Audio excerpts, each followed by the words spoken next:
So now that we see how important a brand is at creating perceptions of quality, let's get into some of the inner workings of a brand and talk about the different elements of the brand. And let's start with, how do you choose a brand name? But first, let me define what the different elements are. So there's a variety of brand elements that can be chosen.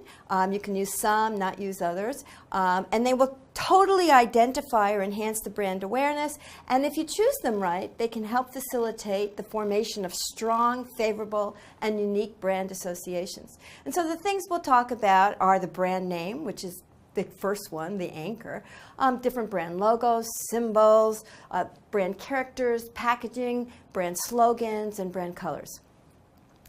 When you're looking at all of these brand elements, you got to ask a couple of questions. First of all, you have to make sure all the brand elements work together to create a unique identity for the product and service. So make sure that everything you've chosen is of one thought, one belief, and work together in unison. And the second thing to think about is, if people see the brand elements or whatever you do create for that brand identity independent of the product, what would people think of just that brand label? And so think about those kinds of things in general as we discuss some of the more tactical issues of choosing these different brand elements. And when we consider each of the different ones, and I'll go over all of them in various detail, some of them are more obvious or more, you can figure them out for yourself more easily than others. But when you think about all of them, you should think about these criteria for choosing a good one. The first thing, when you think about choosing different brand elements, you really want them to be memorable. You want people to be able to recognize it very easily, and you want them to remember what they've seen. The other thing you want to have happen when you choose these elements is that they're meaningful. And they can be meaningful in two different ways. One, in a descriptive way, which is how do they describe the attributes of the product or the benefit of the product or the customer segment. And the other thing that we're looking at is, remember, this brand label is forming a perception. So you also want these brand elements to work together to persuade the customer of something, usually of something positive. The other thing you're thinking about is how they look. And you want them to be fun, interesting, aesthetic. You want it to be rich visual imagery. And you also, if you have visual and verbal imagery, you have to think about how those two things work together. Again, you want a congruent, unified vision here. Another thing to think about, and this is very important, is, can you protect your identity? There's two ways to protect it. One is legally. And so many times if you have a good brand name, you trademark it, and then it's against the law for people to copy your brand name. But there's other things that are more subtle, and remember I told you about that perception of similarity. People may not be copying exactly what you do, but they may do something that looks similar, and they can kind of steal your identity by just looking similar. And so you not only want to have legal protection, but you want to try to identify a brand image and brand elements that work together that are hard to copy, so that you have some sustainable competitive advantage in addition to the legal protection that you may have. When you're thinking about this brand, remember, it's very expensive to create a strong brand name, and it's an extremely valuable asset.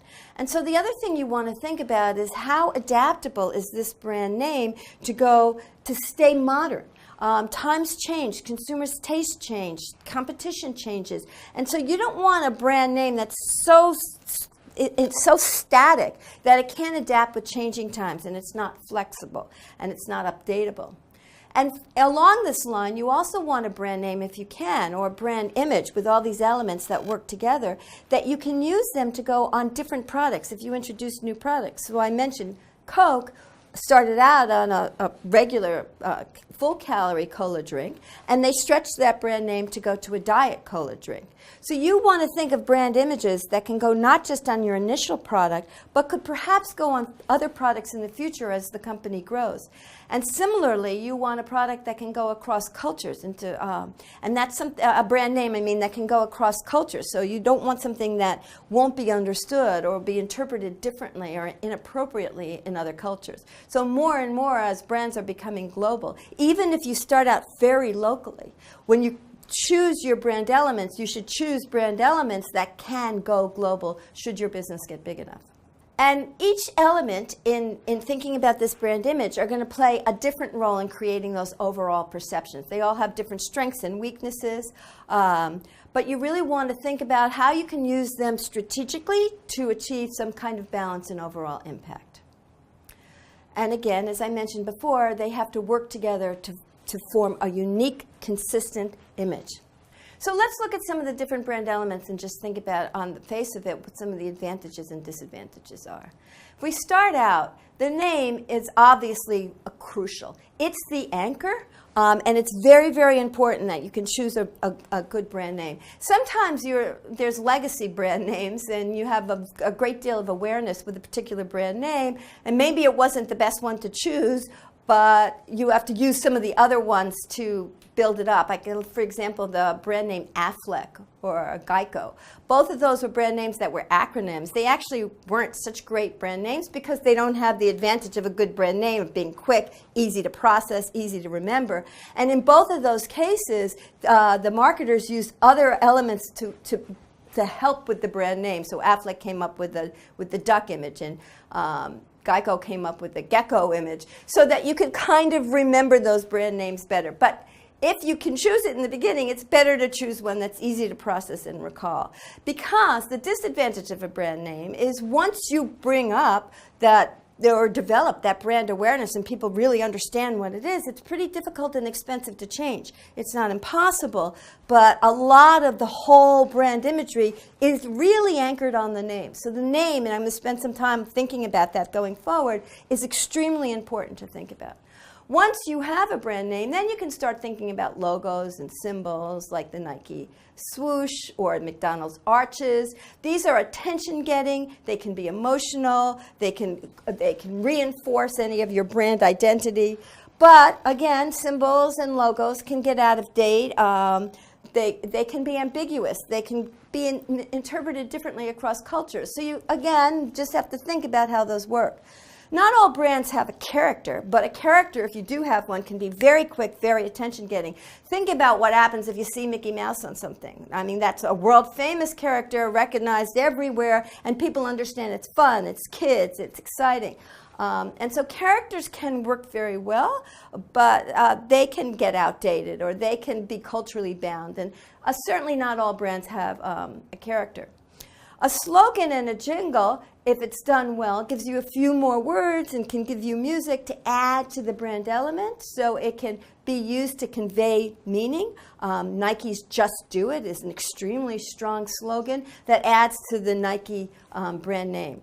But again, sometimes it's difficult to translate. Sometimes if you do jingles, musical tastes are different and not everybody likes it. Some people think some of these jingles are annoying. So there's advantages and disadvantages. Packaging also is extremely advantageous, and I'm going to show you some examples of brands that were built on their package design. And we go back to this notion of perceptions. There's a lot of research that shows, and I'm going to talk about that people form perceptions of the quality of the product, not by the product itself, but by the package it's in. So this has a very, very strong effect on creating perceptions. The difficulty with packaging is many times you don't control how it ultimately reaches the consumer. So the manufacturer builds a product in a package, but then it's the channel or the retailer that delivers that package to the consumer. So for example, if you want the package oriented in a certain way, like front on, it may not appear that way on the shelf. Or if it's supposed to be refrigerated, it may not be at the right temperature, etc. So the problem with packaging is that there's these channel issues. But all of these elements have advantages and disadvantages. As you choose them strategically, they can work very well to create a very strong brand image. Let's look specifically at this notion of brand names. Now, the brand name is extremely important for many, many audiences. Obviously, and what we've been focusing on here, it matters to consumers and customers. And it can, as I mentioned before, seriously affect the likelihood of purchase. It also affects people who work for you, for employees. So that you really want to do branding externally to your market, but internally to your employee base too. People can be very proud of the company they work for. And the reputation and brand name of the brand may make it easier or harder to hire people, to retain people, and may affect their morale and productivity. It also, the brand name affects growth opportunities. Like I mentioned, if the brand name is not adaptable and not transferable, it may be difficult for the firm to go into new markets or to go into different products. And so it affects the growth potential of the firm. And it affects investors. So just investors are people too, and they can be very much affected without even realizing it by the brand name and using the value of the brand name to infer make inferences about the merits and strength of the firm as an investment opportunity. So the brand name matters a lot in lots of different ways. So what are the different types of brand names? There's lots of examples, and I'll just go through this kind of quickly. We can look at this chart here. You know, there's a descriptive brand name where it just basically describes the product or service. Lean cuisine is like that. It's about non-fattening food. You know exactly what the product is by the brand name. There can be brand names that are metaphors that represent some kind of symbolism, like Nissan's Infinity. A lot of the legacy brand names are based on people's names. So Ford or Ralph Lauren, those are real people, and the brand name was chosen because it's based on a particular person. Sometimes there's brand names where the word means something, but it's not really clear how it applies to the product. Apple's a great example of that kind of. Or Camel. What are those? Those are brand names. You know what the words mean, and now certainly they're very famous brand names, so you understand what they are. But they really don't have any direct connection with the product. Then there can be brand names that are altered. They kind of sound like they're a real word, but actually they're not. Like Lucent or Spotify. You kind of have a sense what those brands mean, and you think you know what those words are, but they're not real. Or you can have a new word that's created by blending together two other words. Facebook is a great example of that. That's not a real word, but you know what it is, a book of faces. And then, of course, there can be invented words that are not at all real, and you have no idea what it means, and you can't even guess, like something like Exxon. Let me give you just 3 examples of some modern brand names that follow all of these things. And you can see these brand names were extremely strong choices, and they worked very, very well, and they're all very different. So I'll start with Richard Branson's Virgin. He explains that the origin of that brand name was when he was 15. He was sitting in a room with other 15-year-olds, and they were trying to think of a name for a record company. And a couple of the girls said, well, we're all virgins here.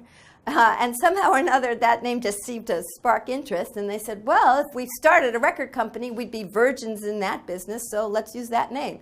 And apparently that's how that name was chosen. He mentioned that at the time it was considered a pretty risky brand name, and it was hard to register for a while. But now it's become an extraordinarily strong brand name, and it's a funness to it that actually works really well with a lot of his products and markets. Priceline's a different type of brand name. That's a brand name that's quite descriptive. You know, if you know what that business is, you know it's absolutely about establishing a line of prices. It's quite clear what it means and has been very useful in that way, in a different way than Virgin. And finally, Google, which you know has now become a verb, people Google things, it's interesting that brand name was chosen by mistake. They meant it to be the word Google, which is not spelled the way the brand is spelled, and that's a very, very large number. It's 1 with 100 zeros after. So this was a mistake. They meant to spell it right, and they didn't. Google's a very, very interesting brand name from a marketing point of view, because one of the things that we argue is extremely important in brand names is consistency. And Google has met, because it is so well known and people identify it in just little pieces of the brand name. They identify the colors, they identify the typeface, that Google plays around, as I've shown you on this screen, where they'll show you its trademark differently every time you see it. Whenever you go to the browser, you'll see a different version of the brand name.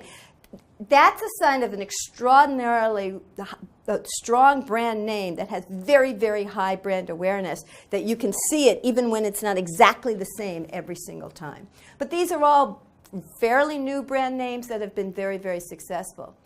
When you look at new startups now, a lot of the trend in the new startups, and there was a recent Wall Street Journal article about this, the new startups are making up brand names. And so a lot of the new businesses come up with brand names that are just these invented words like Miblio or Kaggle or Showdog or Zarly. You don't even know how to pronounce some of these words. Why is that happening? Part of the reason is, in today's world, when you have a brand new business, you need a website right away. And most of the recognizable URLs have already been taken. And so one of the ways to get a URL that's uniquely identified with your business is to invent a new word. Then you're going to have to use the other elements of the brand mix to try to give some kind of identity to this brand name. Let me talk about an interesting thing that happened with brand names somewhat recently. The Gap brand name, a few years ago now, I'm not sure exactly when, but Gap wasn't doing very well with their same-store sales. Revenues were down. They really needed to do something to turn the business around. And one of the things they were trying to do to modernize it was to change the trademark or change the brand logo. So the original brand logo, as shown on the screen, is a blue square with the word Gap in white on that blue square. And you can see the new logo that they put out is very different. The blue square has shrunk. The typeface has changed. It's now on a white background. And they put that brand name out into their social media marketing, and instantly got very, very negative reaction to that brand name. The consumers hated it. That brand name was out there just tentatively as a test for 1 week. The reaction was so negative that the company pulled it back, and that was the end of that. So it ended up actually being it was, they got a lot of publicity at the time, but it was a pretty inexpensive way. A lot of times if you try to change your brand image, it's extremely expensive to change it, especially for a retailer. There's signage, there's bags, the packaging, and all sorts of things that would be very, very expensive. So actually, that this got such a negative reaction that they found out so quickly was a benefit for the company. But because this was somewhat of a famous incident, some market research was done, and some fMRI studies and neural studies were done to figure out what was so bad about that image. Why did people not like it?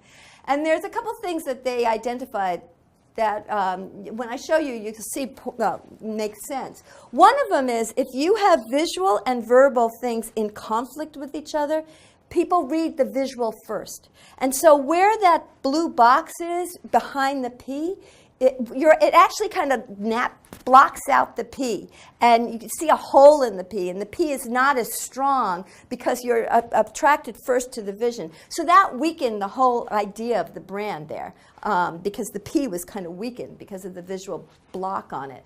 The other thing that's different between the two logos is that instead of being all caps, which is in the original one, now this is an initial cap and then smaller letters. And what that ended up doing was making people think of it as a word rather than a brand name. And if you think about it, the word Gap, that means a hole. That's, that's not so positive. So when we're looking at these things in hindsight, you can kind of see why that wasn't a good choice. And people just didn't have a very strong emotional reaction to it also. There were negative emotions to it that were kind of more on a visceral level. And what I've been explaining here is, more thoughtful. And the last thing I want to mention in thinking about brand names is a lot of people now, you've got to think about global business, and a lot of the future business is in China. And that's tricky to think about how your brand names might translate into Chinese. And there's a number of issues there, a number of different ways to do it. One way is to keep your brand name in the English or the French letters or the English letters or the non-Chinese letters. Some of the luxury brands do that. So Chanel or LV, Louis Vuitton will do those kinds of things. They keep them in their native language. But other brands try to change their brand name into Chinese. And this is tricky because you can do it. Coca-Cola, for example. What does Coca-Cola mean? How do you translate that?